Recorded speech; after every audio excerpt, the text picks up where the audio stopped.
কখনো কি এমন হয়েছে যে আপনি মন থেকে ঈশ্বরের কাছে কিছু চেয়েছেন, কিন্তু আপনার চরম বিস্ময়ের সাথে ঠিক তার উল্টোটা ঘটেছে?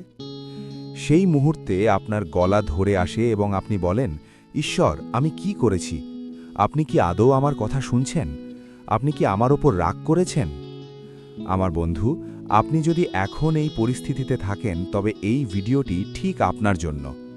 দেখুন, আমরা মানুষেরা আমাদের জীবনের ধাঁধার কেবল একটি ছোট অংশ দেখি, কিন্তু ঈশ্বর উপর থেকে পুরো চিত্রটি দেখেন।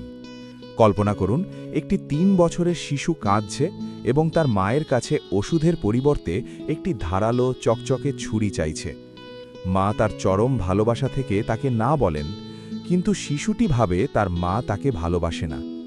ঈশ্বর জ্ঞানী, মাঝে মাঝে তিনি আপনাকে রক্ষা করার জন্য না বলেন, মাঝে মাঝে তিনি বিপরীত ফলাফল দেন, কারণ তিনি আপনার জন্য অনেক বড় এবং সুন্দর একটি চমক লুকিয়ে রেখেছেন, যা আপনার স্বপ্নেও ছুঁতে পারেনি।